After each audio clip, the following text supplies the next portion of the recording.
산상보훈 제3장 율법의 신성성. 내가 폐하러 온 것이 아니요 완전케 하려 함이로다. 마태복음 5장 17절. 시내산의 우레와 불꽃 가운데서 율법을 선포하신 분은 그리스도이셨다. 하나님의 영광이 삼키는 불과 같이 산꼭대기에 머물고 주님의 임재의 산이 진동했다. 많은 이스라엘 백성이 땅 위에 부복한 채 두려운 마음으로 율법의 거룩한 교훈을 들었다. 축복의 산에서 있었던 장면과 얼마나 대조적인가. 오직 새들의 노래만이 정막을 깨뜨리는 여름의 하늘 아래서 예수께서는 당신의 나라의 원칙을 설명하셨다. 그러나 이날의 사랑의 음성으로 사람들에게 말씀하시는 분께서는 시내산에서 선포된 율법의 원칙을 설명하고 계셨다. 율법이 주어졌을 때 애굽에서의 오랜 속박 때문에 타락한 이스라엘 백성들은 하나님의 능력과 위엄으로 감명을 받을 필요가 있었다. 그런데 이제 그분께서 자신을 그들에게 사랑의 하나님으로 계시하셨다. 여호와께서 시내산에서 오시고 세일산에서 일어나시고 바란산에서 비추시고 1만 성도 가운데서 강림하셨고 그 오른손에는 불같은 율법이 있도다. 여호와께서 백성을 사랑하시나니 모든 성도가 그 수중에 있으며 주의 발 아래 앉아서 주의 말씀을 받는도다. 신명기 33장 2절 3절. 하나님께서는 각 시대의 귀중한 유산으로 간직되어 온 이 놀라운 말씀을 통하여 당신의 영광을 모세에게 나타내셨다. 여호와로라 여호와로라, 자비롭고 은혜롭고 노하기를 더디하고 인자와 진실이 많은 하나님이로라. 인자를 천대까지 베풀며 악과 과실과 죄를 용서하나. 시내산에서 주어진 율법은 사랑의 원칙을 반포한 것, 즉 하늘의 율법을 땅에 계시한 것이었다. 그 율법은 중보자의 손으로 제정되고 사람의 마음을 그 율법의 원칙과 조화시킬 수 있는 능력을 가지신 분에 의해 선포되었다. 하나님께서는 이스라엘에게 너희는 내게 거룩한 사람이 될지니 라고 말씀하시면서 율법의 목적을 드러내셨다. 그러나 이스라엘은 율법의 신성한 특성을 깨닫지 못하였으며 너무도 자주 그들이 공언한 순종은 사랑의 통치에 마음을 복종시켰다기보다는 형식과 의식을 따르는 것에 불과했다. 예수께서 당신의 품성과 사업을 통하여 하나님의 거룩하고 자비롭고 은혜로운 속성을 나타내시고 단순한 의식적 순종의 무가치함을 드러내셨을 때 유대의 지도자들은 그분의 말씀을 받아들이지도 않고 이해하지도 않았다. 그들은 예수께서 율법의 요구를 너무 경하게 여긴다고 생각하였다. 이리하여 그분이 하나님께서 지정해 주신 그들의 봉사의 중심이 되는 진리를 제시하셨을 때 그들은 다만 외적인 것만 보고 그분께서 율법을 파괴하고자 한다고 비난했다. 그리스도께서는 비록 조용히 말씀하셨으나 사람들의 마음을 움직이는 열성과 능력으로 말씀하셨다. 그들은 랍비들의 생명 없는 유정과 부당한 요구에 되풀이려니 하고 들었으나 그것이 아니었다. 그들은 그 가르치시는 것이 권세 있는 자와 같고 저희 서기관들과 같지 아니함에 놀랐다. 바리새인들은 자신들의 교수 방법과 그리스도의 그것에 큰 차이가 있음을 알았다. 그들은 진리의 위엄과 순결과 미가 그 오묘하고 부드러운 가마력을 가지고 많은 사람들의 마음을 굳게 붙들고 있는 것을 보았다. 구주의 거룩한 사랑과 친절이 사람들의 마음을 그분께로 이끌었다. 랍비들은 그분의 가르치심 때문에 그들이 사람들에게 가르친 모든 교훈의 취지가 무시되어 버린 것을 깨달았다. 예수께서는 그들의 교만과 배타주의를 크게 만족시켜온 격벽을 무너뜨리고 계셨다. 그들은 만일 허락만 하면 그분께서 사람들을 그들에게서 완전히 끌어갈 것이라고 두려워하였다. 그리하여 단호한 저기를 품고 예수님을 따라다니며 어떻게 하면 무리에게서 그분의 인기를 떨어뜨리고 사내들인 회로 하여금 그분을 정죄하여 죽이도록 할까 하고 기회를 엿보았다. 산 위에서 예수께서는 정탐꾼들에게 면밀한 감시를 받으셨다. 그분께서 의의 원칙들을 밝히실 때 바리새인들은 그분의 가르치심이 하나님께서 시내산에서 주신 계명과 반대된다고 서로 속삭였다. 구주께서는 모세를 통하여 주신 신앙과 제도에 대한 믿음을 동요케 할 마음은 전혀 안 하셨다. 왜냐하면 이스라엘의 위대한 지도자인 그가 백성들에게 전달해준 거룩한 빛의 모든 광선이 그리스도에게서 받은 것이었기 때문이다. 많은 사람들이 예수께서 율법을 폐하러 오셨다고 마음속으로 말하지만 그분께서는 명백한 말씀으로 거룩한 계명에 대한 당신의 태도를 표명하신다. 그분께서는 내가 율법이나 선지자나 폐하러 온 줄로 생각지 말라고 말씀하셨다. 계명을 폐하는 것이 당신의 목적이 아니라고 선언하시는 분은 인류의 창조주이시며 율법의 시여자이시다. 천년계 속에 있는 모든 것, 곧 광선에 비치는 티끌로부터 하늘에 있는 세계들에 이르기까지 모든 것이 다 법칙 아래 있다. 천년계의 질서와 조화는 이 법칙을 순종하는 데 달렸다. 그러므로 지성적 존재의 생애를 주관하시는 의의 큰 원칙이 있으며 우주의 안녕은 이 원칙의 조화를 이루는 데 달렸다. 이 지구가 창조되기 전에 하나님의 율법이 존재하였다. 천사들이 이 율법의 원칙에 의하여 지배를 받기 때문에 세상이 하늘과 조화되기 위하여서는 사람도 하늘의 법에 순종해야 한다. 그리스도께서는 새벽 별들이 함께 노래하며 하나님의 아들들이 다 기쁘게 소리할 때 에덴 동산에 있는 사람에게 율법의 교훈을 알려주셨다. 지상에서의 그리스도의 사명은 율법을 폐하는 것이 아니고 당신의 은혜로 사람들을 돌이켜 율법의 교훈을 따르게 하는 것이었다. 산 위에서 예수님의 말씀을 듣고 오랜 후에 성령의 감동으로 영감의 기록을 남긴 사랑의 제자는 율법에 대해 이야기하기를 마치 항구적인 의무에 대해 하듯 한다. 그는 죄를 짓는 자마다 불법을 행하나니 죄는 불법이라고 말한다. 그는 자신이 말한 율법이 처음부터 가진 옛 계명이라고 분명히 밝힌다. 그는 창조시에 있었고 시내산에서 다시 언급된 율법에 관해서 말하고 있다. 예수께서는 율법에 대해 언급하면서 내가 폐하러 온 것이 아니요 완전케 하려 함이로라 라고 말씀하셨다. 그분께서 여기서 완전케 한다는 말을 침례 요한에게 모든 의를 이루기 위한 당신의 목적을 선언하실 때와 동일한 의미로 사용하셨는데 그것은 율법이 요구하는 표준을 이루고 하나님의 뜻에 완전히 일치하는 본을 보이는 것이다.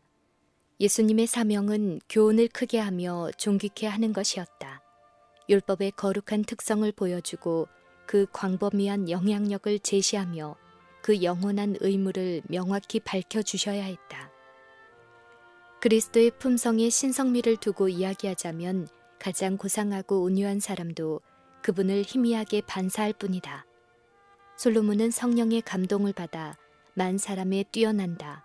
그 전체가 사랑스럽구나 라는 말로 그분에 관하여 기록하였다. 예언적 안목으로 그분을 바라본 다윗은 그분에 대해 왕은 인생보다 아름답다고 말하였다. 아버지의 본체의 분명한 형상이시며 아버지의 영광의 광채이시요 극기의 구속주이신 예수님은 지상에서 사랑의 순례자로 지내시는 동안 하나님의 율법의 성격을 생생하게 나타내셨다. 그리스도의 생애를 통해 하늘에서 난 사랑, 곧 그리스도 같은 원칙이 영원히 공정한 율법의 기초가 되고 있다는 사실이 분명하게 드러난다. 예수께서는 천지가 없어지기 전에는 율법의 1.1획이라도 반드시 없어지지 아니하고 다 이루리라고 말씀하셨다. 그리스도께서는 스스로 율법에 순종하심으로써 변경할 수 없는 율법의 성격을 증거하시고 아담의 모든 자손이 당신의 은혜를 통하여 율법을 완전히 순종할 수 있다는 것을 입증하셨다. 산 위에서 그분은 모든 것, 즉 인류와 관계되는 모든 것, 구원의 계획과 관련되는 모든 것이 성취되기 전에는 율법의 가장 작은 일획도 피하지 않으리라고 언명하셨다.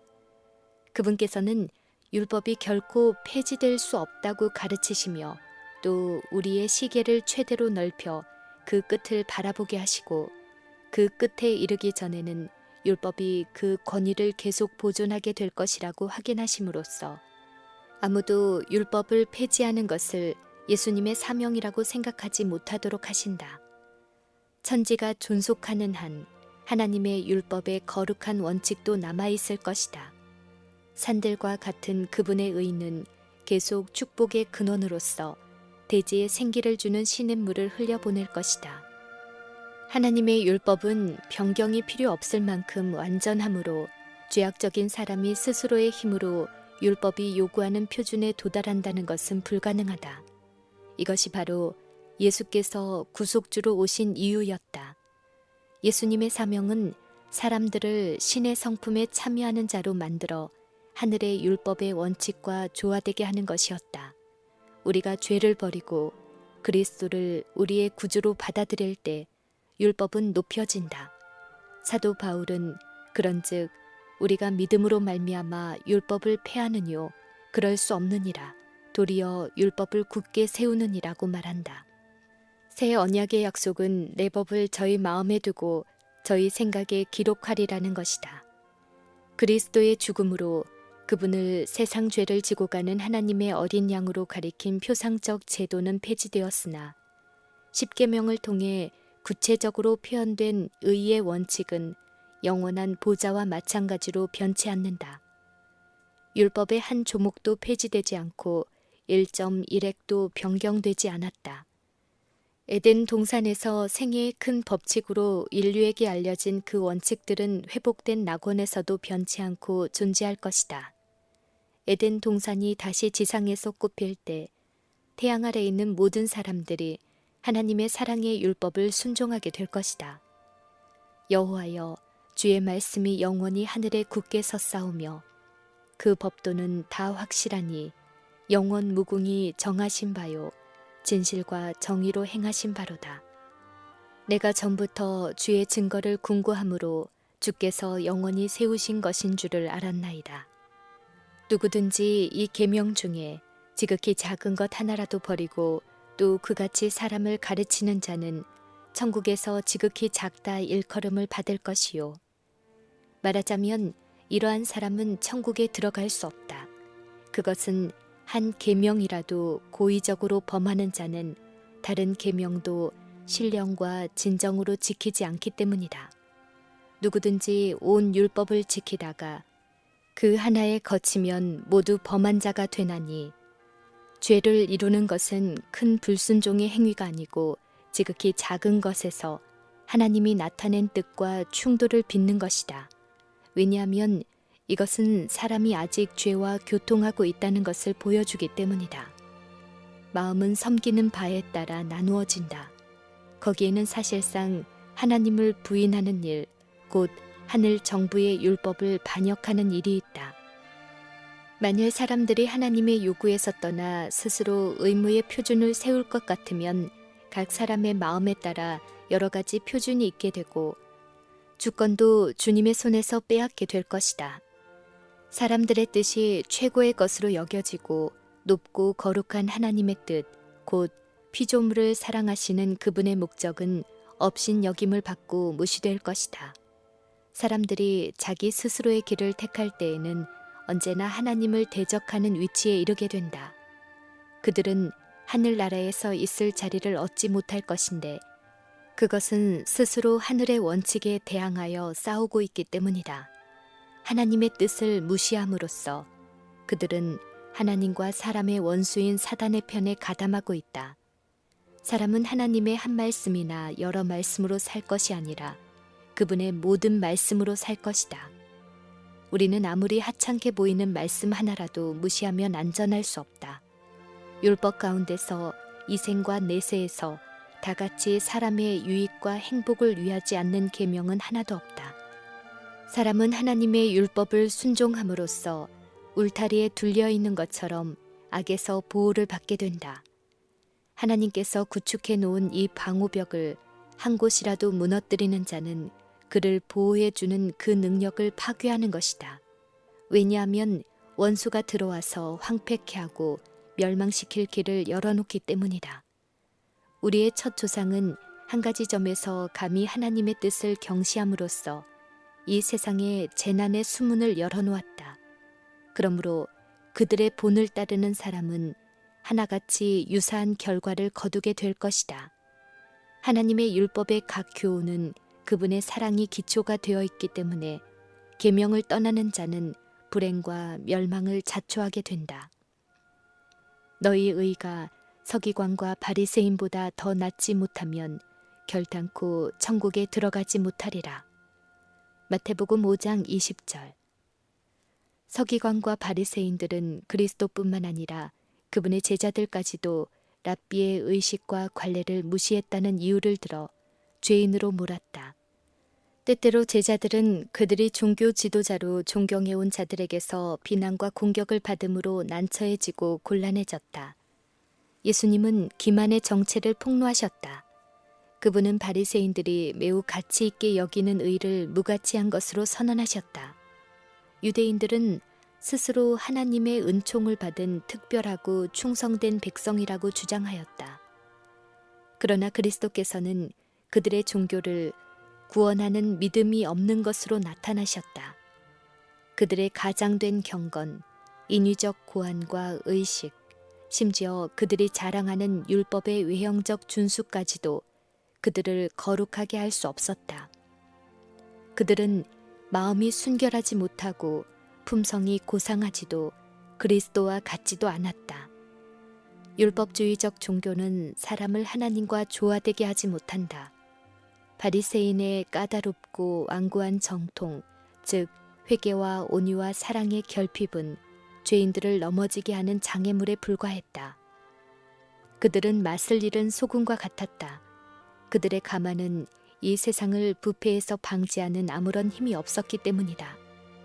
유일한 참 믿음은 심령을 정결케 하는 사랑으로서 역사하는 믿음이다. 그것은 품성을 변화시키는 누룩과 같은 것이다. 유대인들은 이 모든 것을 선지자들의 교훈에서 배워야 했다. 하나님 앞에서 의로워지고자 하는 심령의 절규와 이에 대한 답이 여러 세기 전에 선지자 미가에 의해 기록되었다. 내가 무엇을 가지고 여호와 앞에 나아가며 높으신 하나님께 경배할까? 내가 번제물 1년 된 송아지를 가지고 그 앞에 나아갈까? 여호와께서 천천의 수양이나 만만의 강수 같은 기름을 기뻐하실까? 사람아, 주께서 선한 것이 무엇임을 내게 보이셨나니 여호와께서 내게 구하시는 것이 오직 공의를 행하며 인자를 사랑하며 겸손히 네 하나님과 함께 행하는 것이 아니냐. 선지자 호세아는 이스라엘은 열매 맺는 무성한 포도나무라는 말로 바리새인들의 본질이 무엇으로 이루어져 있는지 지적했다. 유대인들은 하나님을 섬기노라고 공언하면서도 실제로는 자신을 위해 일하고 있었다.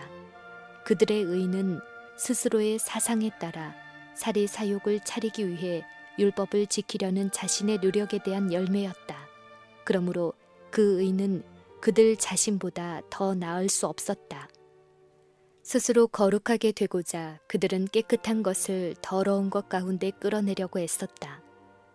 하나님의 율법은 그분께서 거룩하신 것처럼 거룩하며 그분께서 완전하신 것처럼 완전하다. 그것은 사람들에게 하나님의 의를 나타낸다. 사람의 본성은 타락하고 훼손되어 하나님의 품성과 전혀 같지 않으므로 사람 스스로는 이 율법을 지킬 수 없다. 이기적 마음에서 나오는 것은 다 부정한 것 같고 우리의 의는 다 더러운 옷 같다.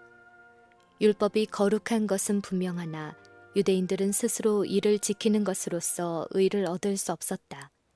그리스도의 제자들이 천국에 들어가려면 바리새인들의 의와는 다른 성격의 의를 얻어야 한다.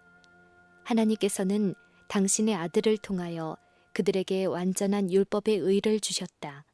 만일 그들이 그리스도를 받아들이기 위하여 마음의 문을 활짝 열면 바로 하나님의 생명, 그분의 사랑이 그들 안에 거하여 하나님의 형상으로 변화됨과 동시에 하나님의 값없는 선물을 통하여 율법이 요구하는 의도 얻게 될 것이다.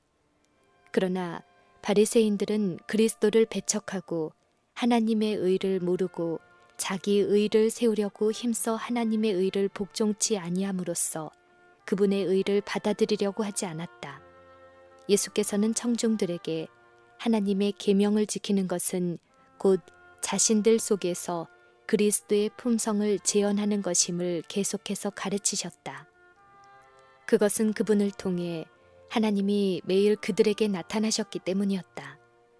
형제에게 노하는 자마다 심판을 받게 되고 마태복음 5장 22절 여호와께서는 모세를 통해 너는 네 형제를 마음으로 미워 말며 원수를 갚지 말며 동포를 원망하지 말며 이웃 사랑하기를 내 몸과 같이 하라고 말씀하셨다.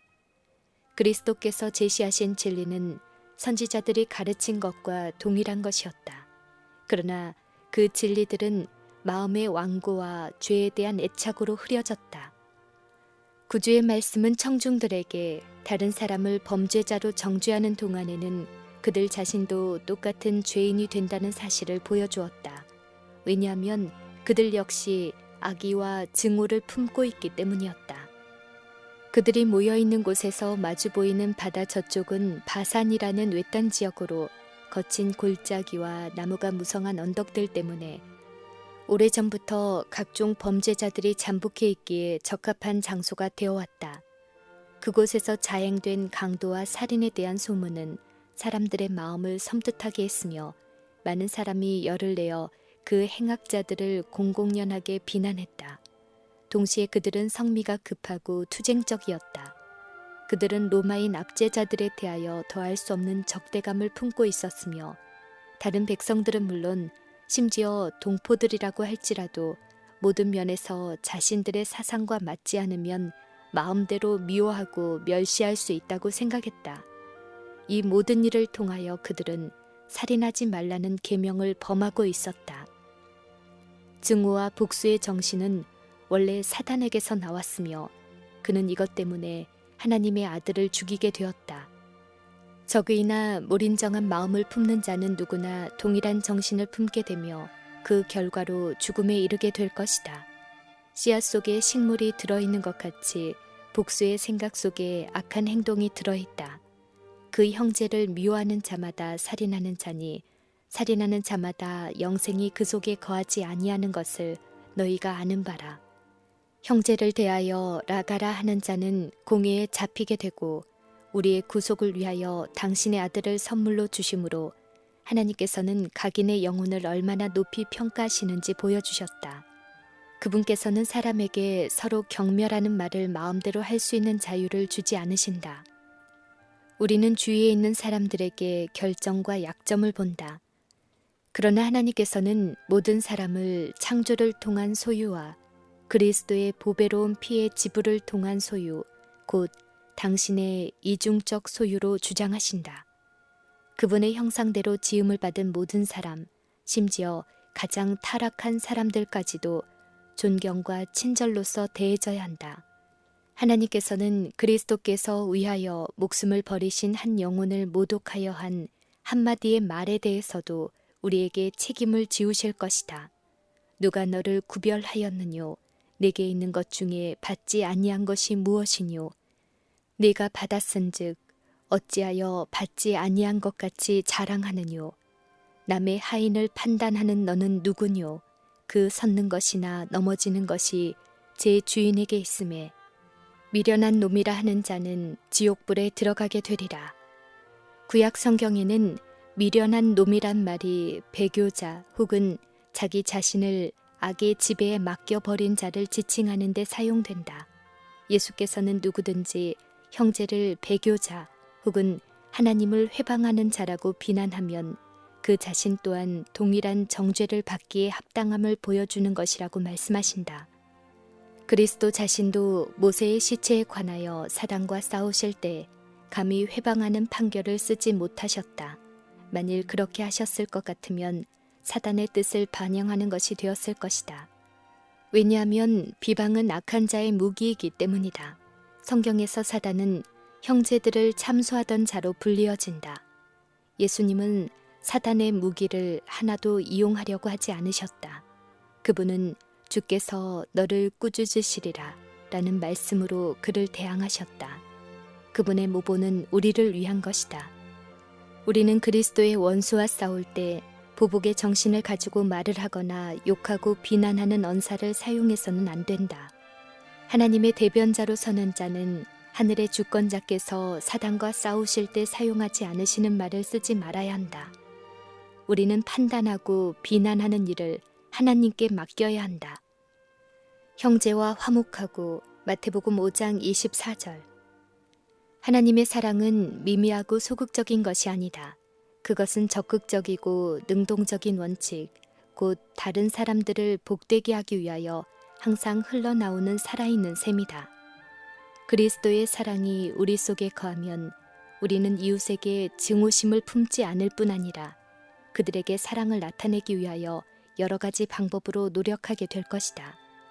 예수께서는 예물을 제단에 드리다가 거기서 내 형제에게 원망 들을 만한 일이 있는 줄 생각나거든 예물을 제단 앞에 두고 먼저 가서 형제와 화목하고 그 후에 와서 예물을 드리라고 말씀하셨다. 희생 예물은 제물을 바치는 자가 그리스도를 통하여 하나님의 자비와 사랑의 참여자가 되었다는 믿음을 나타냈다. 그러나 사람이 말로는 하나님의 용서하시는 사랑을 믿는다고 하면서 실제로는 사랑이 없는 정신에 빠지면 하나의 웃음거리밖에 되지 못할 것이다. 하나님을 섬기노라고 공언하는 사람이 형제에게 잘못하거나 손해를 입힐 때는 하나님의 품성을 그 형제에게 잘못 나타내는 것이 된다. 그러므로 하나님과 조화를 이루기 위하여 그는 잘못을 고백하고 그것이 죄가 된다는 것을 인정해야 한다.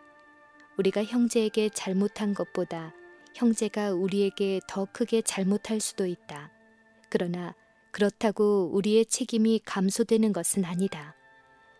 하나님께 나갈 때 다른 사람에게 원망 들을 만한 일이 있는 줄 생각나면 기도의 예물, 감사의 예물, 자원하여 드리는 예물을 거기 두고 우리와 불화한 형제에게로 가서 겸손하게 우리의 죄를 고백하고 용서를 구해야 한다. 어떤 방법으로든지 형제를 속였거나 손해를 입혔으면 보상해 주어야 한다. 만일 부지 중에 거짓 증거를 했거나 형제의 말을 잘못 진술했거나 어떤 모양으로든지 그의 가마력을 손상시켰으면 그 사람에 관하여 대화를 나눈 사람들을 찾아가서 우리의 유해한 허위 진술을 모두 취소해야 한다. 만일 형제들 사이에 있는 어려운 문제가 다른 사람에게 공개되지 않고 당사자 간에 그리스도인의 사랑의 정신으로 솔직하게 이야기된다면 얼마나 많은 악이 방지되겠는가. 뭇 사람을 더럽히는 쓴 뿌리가 얼마나 많이 제거되고 그리스도를 따르는 사람들이 그분의 사랑 안에서 얼마나 밀접하고 부드럽게 연합될 수 있겠는가. 여자를 보고 음욕을 품는 자마다 마음에 이미 간음하였느니라. 마태복음 5장 28절. 유대인은 자신들의 도덕성을 자랑하고 이방인의 관능적인 행위를 가증하게 여겼다. 로마 제국의 통치로 팔레스틴에 들어오게 된 로마 장교들의 존재는 사람들에게 계속해서 실족해 하는 것이 되었다. 왜냐하면 그 이방인들과 함께 이교의 습관과 음란과 방탕의 홍수가 밀려왔기 때문이었다. 가버나움에서 로마군의 장교들은 정부와 함께 유원지에 나타나 산보하였으며 그들의 유람선들이 잔잔한 무리를 미끄러져 갈 때 자주 환락의 소리가 호수의 정막을 깨뜨렸다. 사람들은 예수님에게서 이런 부류의 사람들을 엄중히 책망하는 말씀을 듣기를 기대하였다. 그런데 오히려 그들 자신의 마음에 있는 악을 폭로하시는 말씀을 들었으니 그 놀람이 어떠했겠는가. 예수께서는 아무리 은밀한 중이라도 즐겨 악한 생각을 품는 때는 죄가 아직도 마음을 지배하고 있다는 것을 보여주는 것이라고 말씀하셨다. 그런 사람의 심령은 여전히 심한 증오와 죄악의 속박 가운데 놓여 있다. 불순한 장면을 상상함으로 쾌감을 느끼는 사람, 악한 생각을 품고 호색적인 표정을 짓는 사람은 드러난 죄 속에서 그것으로 인한 수치와 마음을 찢는 슬픔의 고통을 느끼며 그가 영혼 골방에 감추어둔 악의 참 특성을 보게 될 것이다. 사람이 유혹에 빠져 가증한 죄를 짓게 되는 때는 반드시 그런 것은 아니지만 악을 새로 지어내는 것이 아니라 마음에 숨겨 놓았거나 잠재해 있는 것을 나타내거나 명백히 하는 것에 불과하다.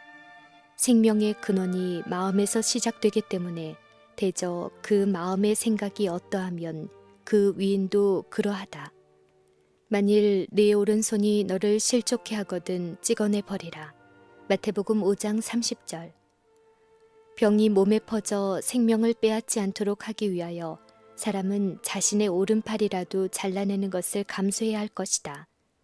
영적 생명을 위태롭게 하는 것은 더욱 즐거운 마음으로 그렇게 해야 한다. 타락하여 사단에게 사로잡힌 영혼들은 복음을 통하여 구속을 받고 하나님의 자녀의 영광스러운 자유를 누려야 한다. 하나님의 목적은 단순히 죄의 필연적 결과인 고통에서만 구원하는 것이 아니라 죄 자체에서 구원하는 것이다. 타락하여 훼손된 영혼은 순결해지고 변화되어 주 우리 하나님의 은총을 옷 입고 그 아들의 형상을 본받아야 한다. 하나님이 자기를 사랑하는 자들을 위하여 예비하신 모든 것은 눈으로 보지 못하고 귀로도 듣지 못하고 사람의 마음으로도 생각지 못하였다. 오직 영혼만이 하나님의 형상을 회복한 사람이 맞이할 영광스러운 운명을 드러낼 수 있다. 이 높은 이상에 도달하기 위하여 우리는 영혼을 넘어지게 하는 것을 버려야 한다. 죄가 우리를 사로잡는 것은 의지를 통해서이다. 의지를 굴복시키는 것은 눈을 빼버리거나 손을 베어버리는 것으로 표현하고 있다. 의지를 하나님께 굴복하는 것이 평생을 병신이나 절뚝발이로 보내기로 동의하는 것처럼 보일 때가 자주 있다.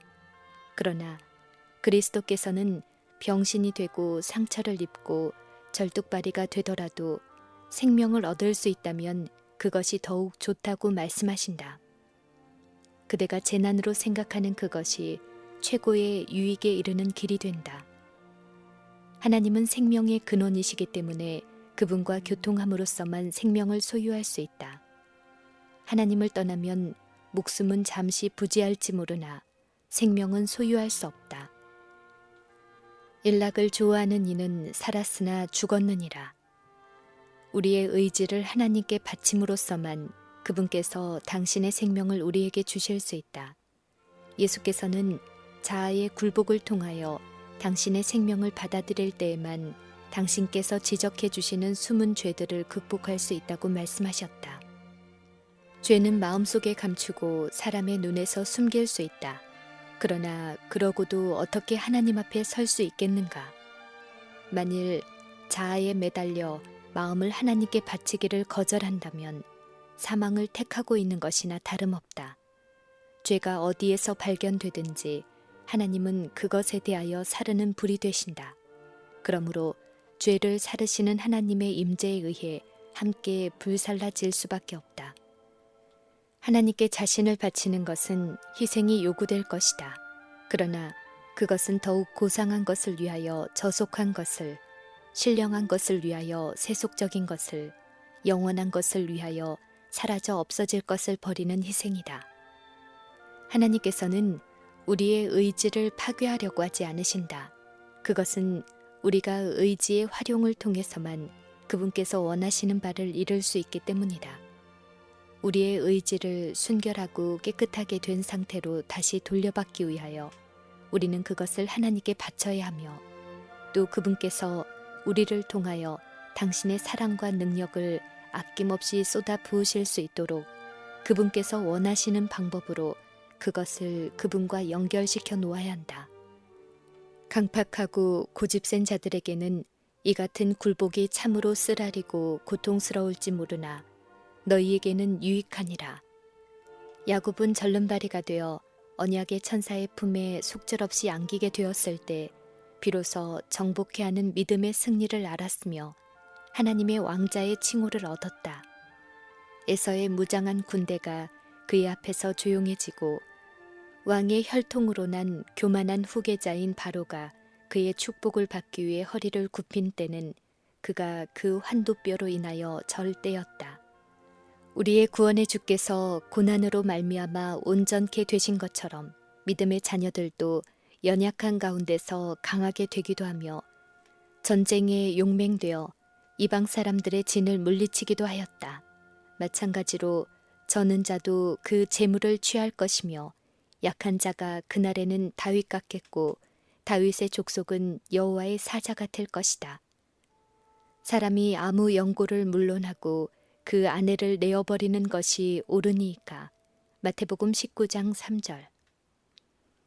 유대인들은 지극히 사소한 허물을 가지고도 아내를 버릴 수 있었으며 버려진 여자는 그때부터 재혼의 자유를 허용받았다. 이러한 풍습은 큰 불행과 죄를 초래하였다. 예수께서는 산상설교에서 결혼 서약을 충실히 이행하지 않을 때를 제외하고는 혼인 관계가 깨어질 수 없다고 분명히 선언하셨다.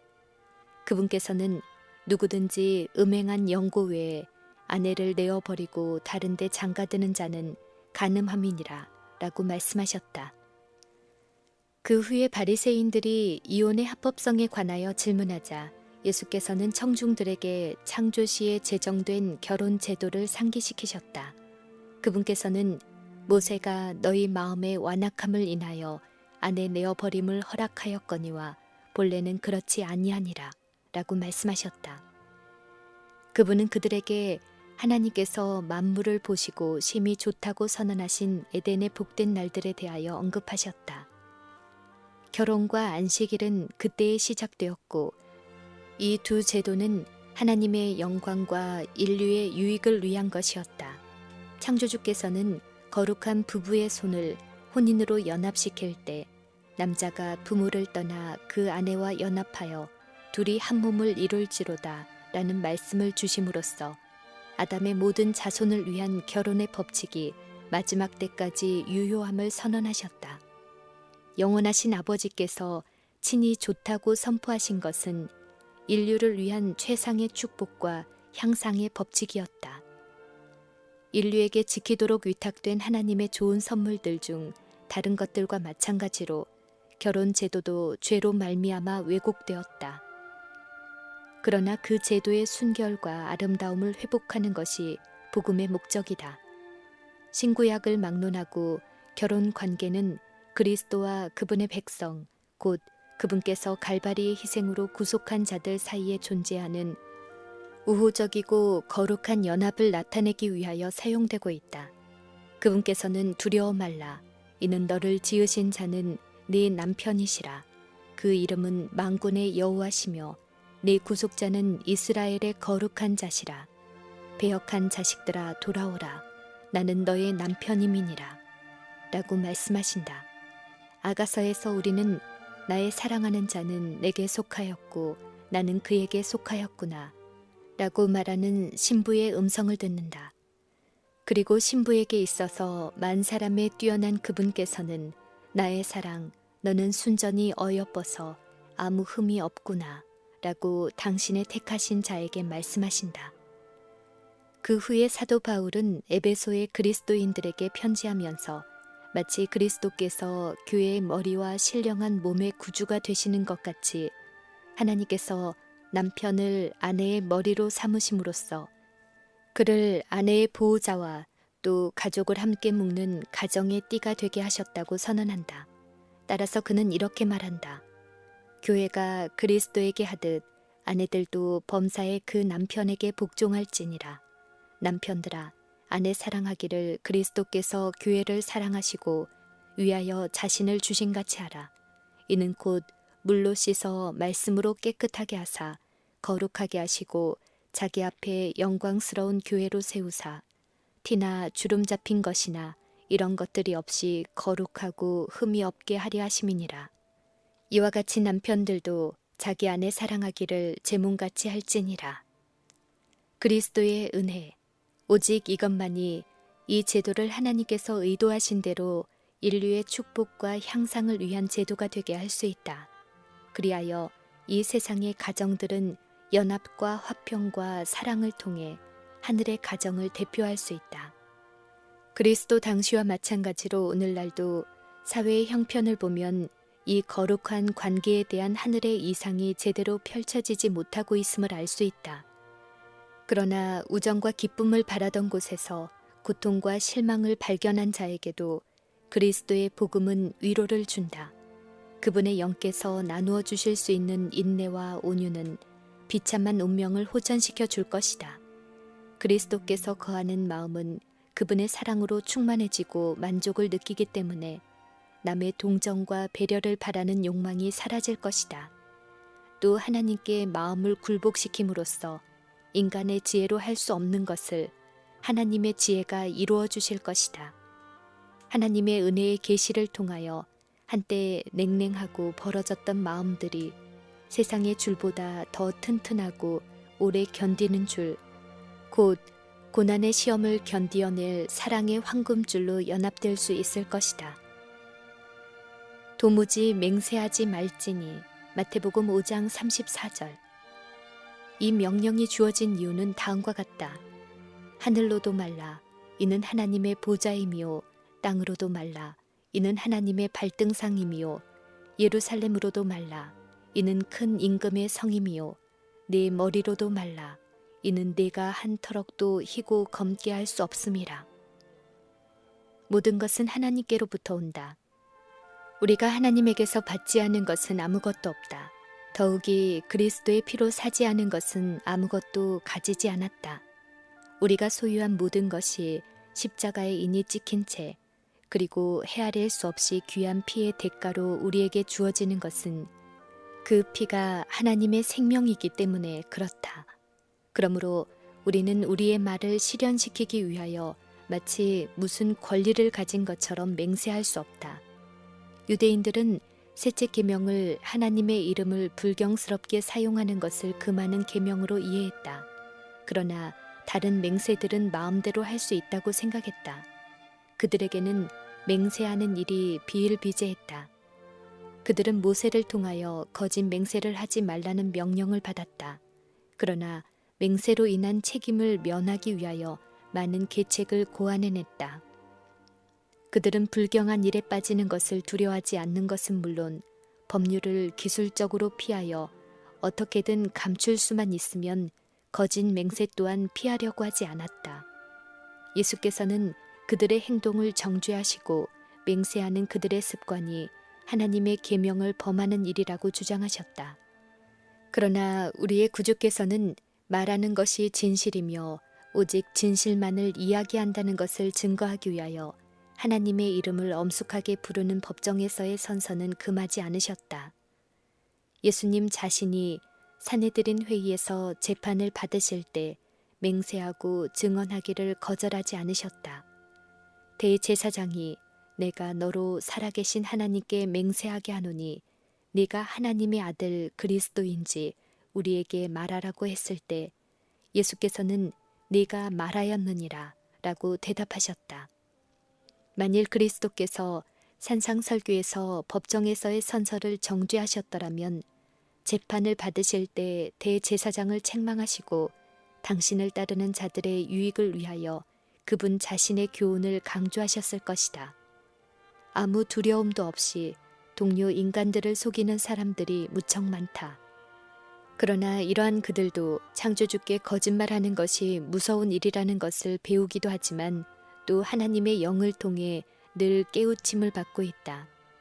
선서할 때 그들은 단순히 사람 앞에 증언하는 것이 아니고 하나님 앞에서 한다는 것과 또 거짓 증언을 하게 되면 마음을 읽으시고 정확한 사실을 아시는 그분께 하는 것임을 느끼게 된다. 이 죄에 따르는 두려운 심판을 알기에 그들은 무서워 자제한다. 맹세를 하고 일관성 있게 증언할 수 있는 사람이 있다면 그는 그리스도인이다. 그는 언제나 하나님 앞에 있는 것처럼 생활하며 우리를 상관하시는 분의 눈앞에 모든 생각이 공개되어 있다는 것을 안다. 그러므로 정한 방법으로 선서하라는 요구를 받게 될 때 말하는 것이 진실하고 오직 진리만을 이야기한다는 것을 증거해 달라고 하나님께 호소하는 것은 그에게 있어서 정당한 일이다. 예수께서는 맹세하는 것이 필요치 않다는 원칙을 세우기 위하여 계속 노력하셨다. 그분은 정확한 진실이 말의 법칙이 되어야 한다고 가르치신다. 오직 너희 말은 옳다, 옳다, 아니라, 아니라 하라. 이에서 지나는 것은 악으로 쫓아나느니라. 이 말씀은 하나님의 이름을 거의 망령되이 일컫는 것이라 할 수 있는 모든 의미 없는 빈말과 어귀들을 정죄한다. 이것은 사교계와 사업계에서 유행하는 가식적인 인사, 진실을 떠난 속임, 아첨하는 말, 과장, 상업상의 속임수 등을 정죄한다. 이것은 또 자신의 본 모습이 아닌 것을 나타내고자 애쓰고 감정을 있는 그대로 나타내는 말을 하지 않는 사람은 누구든지 진실하다고 할 수 없다는 사실을 가르친다. 그리스도의 이 말씀에 유의하면 악한 추측과 불친절한 비평의 말이 다 점검될 것이다. 타인의 행동과 동기를 비평할 때 그 누가 정확한 진실만을 이야기할 수 있겠는가? 자만과 감정과 개인적 원한 때문에 얼마나 자주 다른 인상을 받게 되는가? 한 번의 눈짓, 한마디의 말은 물론 음성의 억양까지도 거짓의 결정적인 방조자가 될 수 있다. 사실이 잘못 진술되어 본의 아닌 인상을 줄 수도 있다. 그러므로 참된 것에서 지나는 것은 악으로 쫓아나는 것이다. 그리스도인이 하는 모든 것은 햇빛과 같이 투명해야 한다. 진리는 하나님께 속한 것이나 무수한 형태를 가진 악은 모두 사단에게 속한 것이다. 따라서 진리의 바른 노선에서 어떤 방법으로든지 떠나는 사람은 누구나 자신을 악한 자의 권세 아래 내어 맡기는 것이다. 그렇다고 정확한 진실을 말하는 것이 쉽거나 용이한 일은 아니다. 진실을 알기 전에는 진실을 말할 수 없다. 선입관념과 편견, 불완전한 지식과 오판으로 얼마나 자주 우리와 상관된 문제들을 바르게 이해하지 못하는가. 우리의 마음이 진리이신 분의 인도를 끊임없이 받지 않는 한 진리를 말할 수 없다.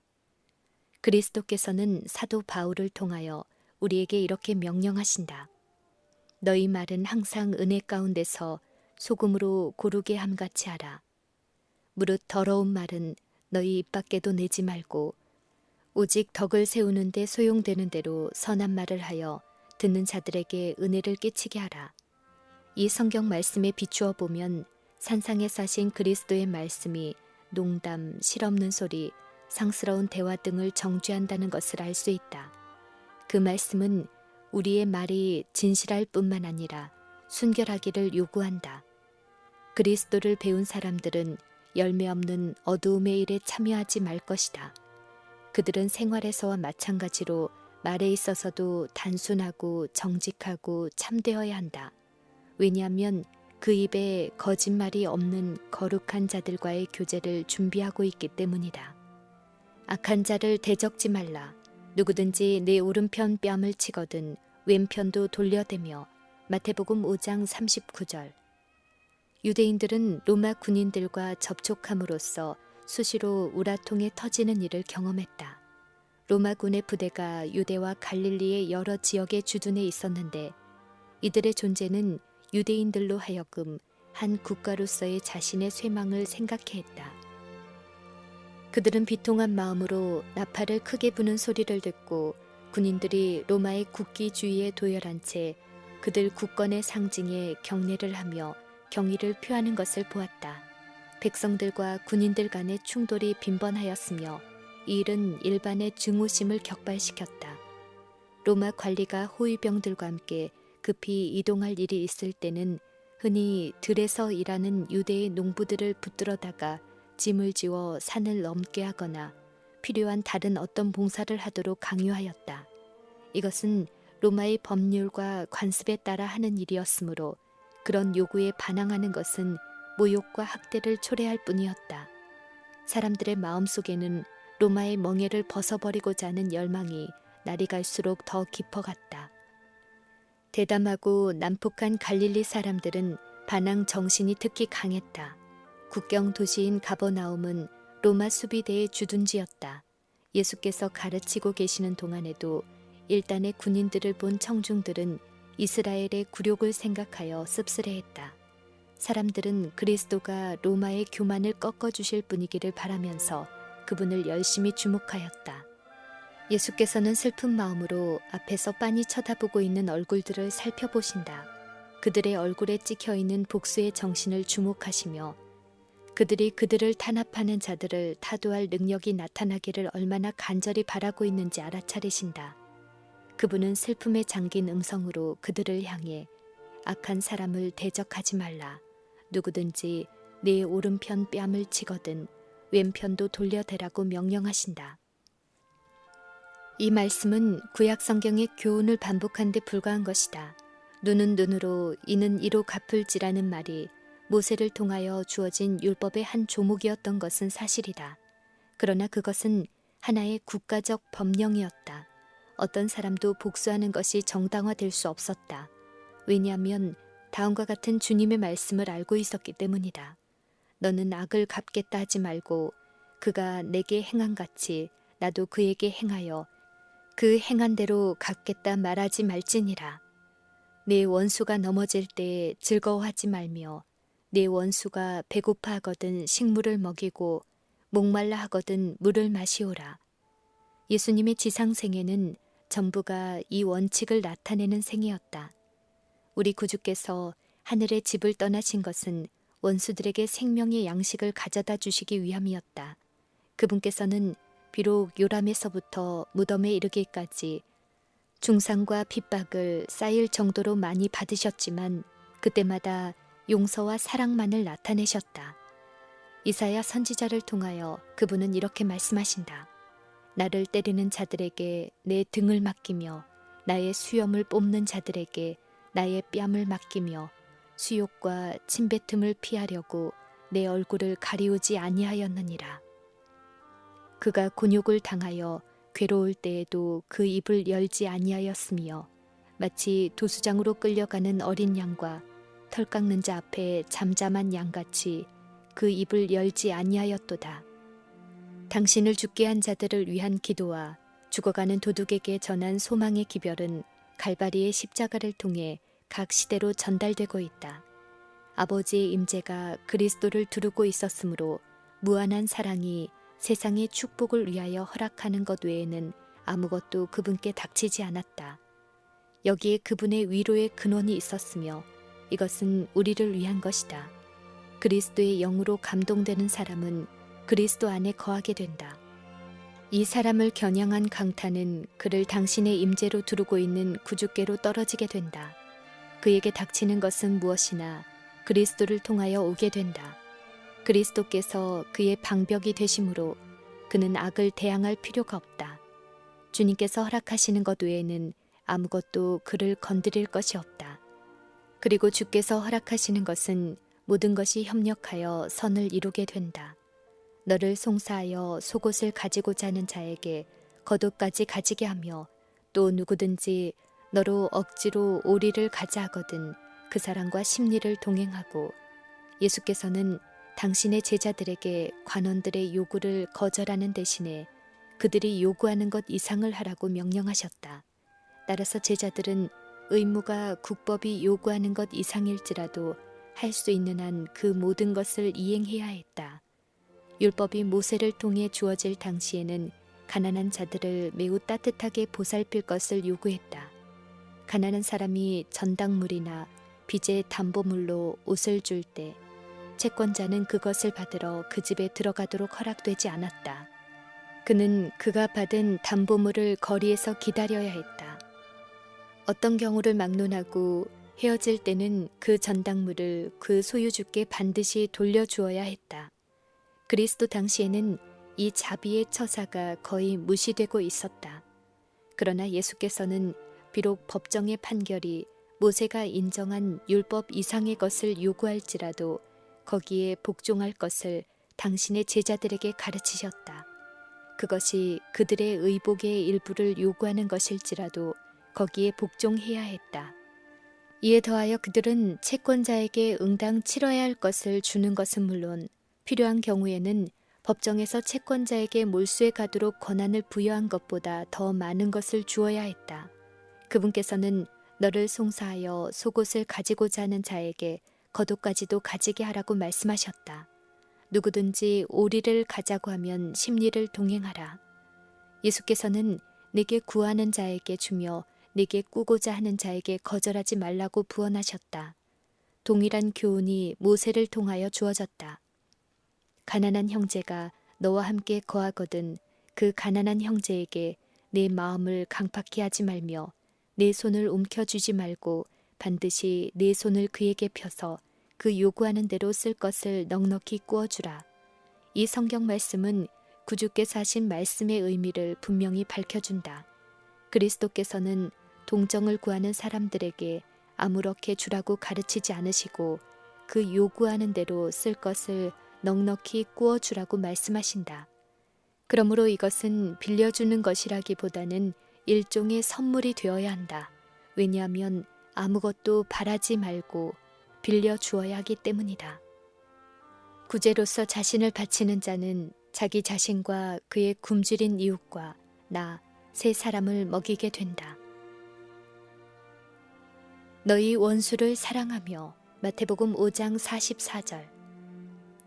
악한 자를 대적지 말라고 한 구주의 교훈이 복수심이 강한 유대인들에게는 어려운 말이었으므로 그들은 이에 대하여 불평하였다. 그러나 예수께서는 그보다 더욱 강한 주장을 하셨다. 또 내 이웃을 사랑하고 내 원수를 미워 말라 하였다는 것을 너희가 들었으나 나는 너희에게 이르노니 너희 원수를 사랑하며 너희를 핍박하는 자를 위하여 기도하라. 이같이 한즉 하늘에 계신 너희 아버지의 아들이 되리니 이것이 바로 랍비들이 냉혹하고 까다로운 강요의 법전으로 그릇 해석하고 있던 율법의 참 정신이었다. 그들은 자신을 다른 사람들보다 더 나은 것으로 여기고 이스라엘 백성으로 출생한 특권 때문에 하나님의 특별한 은총을 받을 자격이 있는 것으로 생각했다. 그러나 예수께서는 용서해주는 사랑의 정신이란 그들이 저희가 멸시하는 세리와 죄인들보다 더욱 고상한 동기로 행동하고 있다는 증거를 보여주는 것임을 지적하셨다. 그분께서는 우리 아버지라는 새로운 이름으로 청중들로 하여금 우주의 통치자를 주목하게 하셨다. 하나님께서 그들을 얼마나 극진히 생각하시는지 이해시키려고 하셨다. 그분께서는 하나님께서 모든 잃어버린 영혼을 돌보고 계신다는 것과 아비가 자식을 불쌍히 여긴같이 여호와께서 자기를 경외하는 자를 불쌍히 여기신다는 것을 가르치신다. 성경의 종교 외엔 그 어떤 종교도 하나님에 대한 이 같은 개념을 소개한 일이 없었다. 이교는 지존하신 분을 사랑의 대상자로보다 공포의 대상자로 사랑의 선물을 자녀들에게 쏟아주시는 아버지로보다는 오히려 제사로서 달래야 할 악독한 신으로 보도록 가르친다.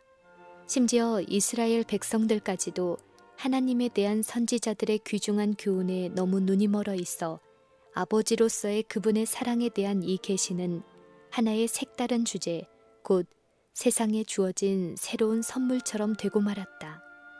유대인들은 주장하기를 하나님께서는 당신을 섬기는 사람들, 곧 유대인들 저희가 볼 때 랍비들의 요구에 응하는 사람들만 사랑하고 나머지 사람들은 모두 그분의 불쾌히 여기심과 저주 아래 있다고 했다. 그러나 예수께서는 그런 것이 아니고 온 세상이, 다시 말해 선한 사람이나 악한 사람이나 다 당신의 사랑의 햇빛 안에 있다고 말씀하셨다. 이 진리는 누구나 다 천연계를 통해 이미 배웠을 것이다. 그것은 하나님이 그 해를 악인과 선인에게 비추게 하시며 비를 의로운 자와 불의한 자에게 내리우시기 때문이다. 해마다 지구가 풍성한 소산을 내며 태양의 주위를 계속해서 공전하는 것은 고유의 능력 때문이 아니다. 하나님의 손이 유성들을 인도하여 각각 자기 자리를 지키며 질서 있게 운행하게 한다. 여름과 겨울, 파종기와 추수기, 낮과 밤이 질서 있게 계속되는 것은 그분의 능력을 통해서이다. 식물이 잘 자라는 것은, 바꿔 말해 잎이 나고 꽃이 피는 것은 하나님의 말씀에 의해서이다. 우리의 수중에 있는 모든 유익한 것들, 곧 햇빛과 소나기, 매 끼의 식사, 매 순간 유지되는 생명은 사랑의 선물이다.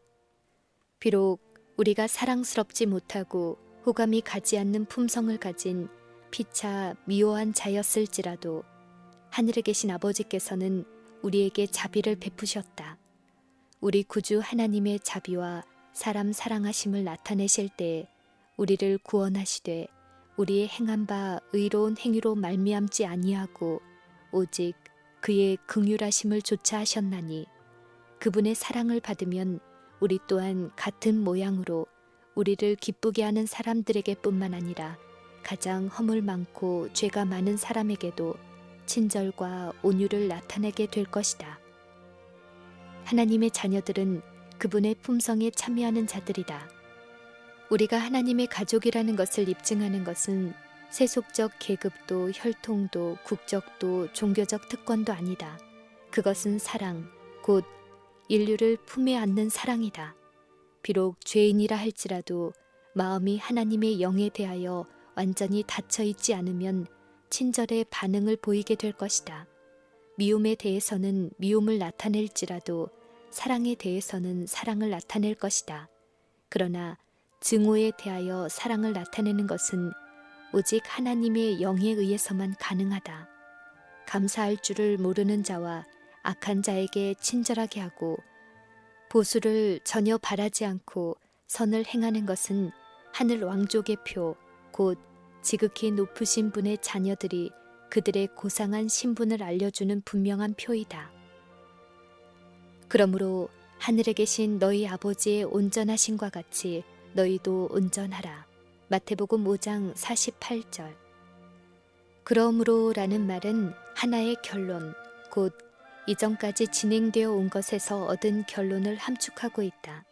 예수께서는 당신의 청중에게 하나님의 확실한 자비와 사랑을 설명하시면서 그러므로 완전하라고 명령하신다.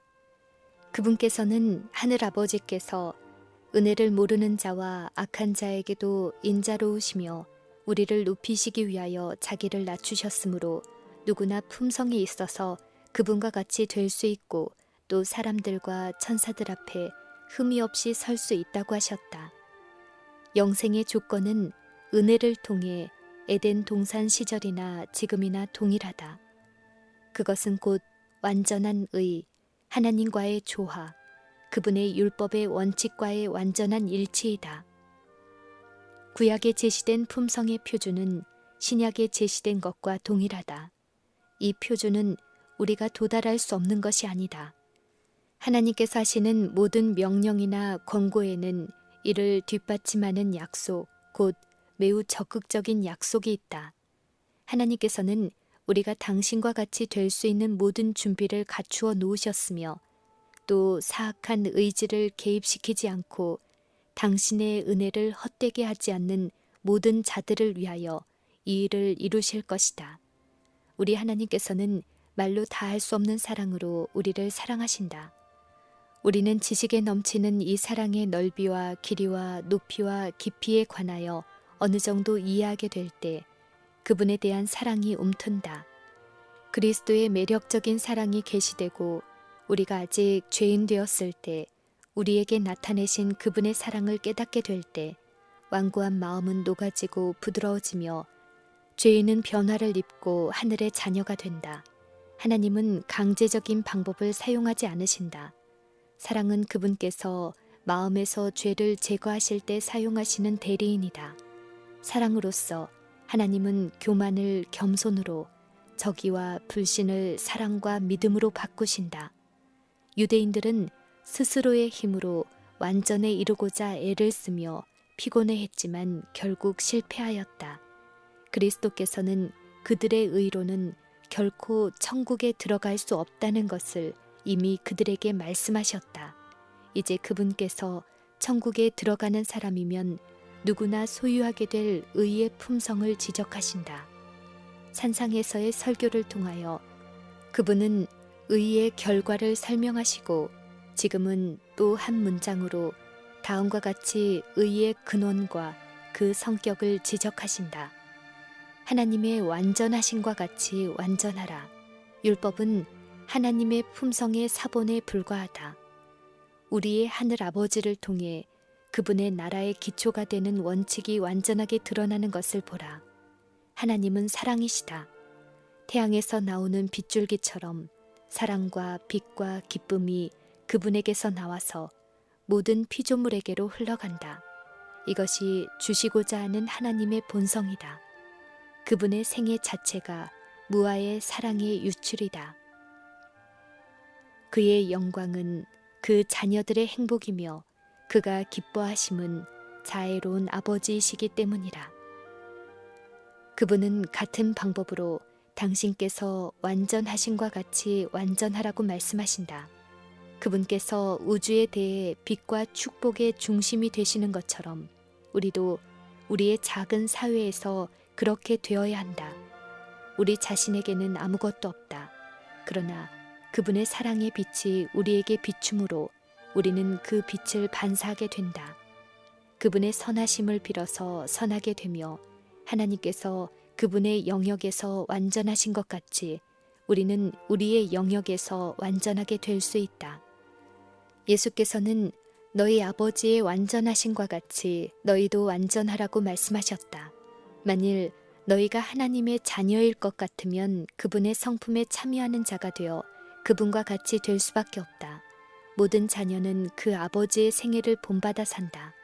만일 너희가 하나님의 영으로 태어난 그분의 자녀일 것 같으면 하나님의 생애를 따라 살게 된다.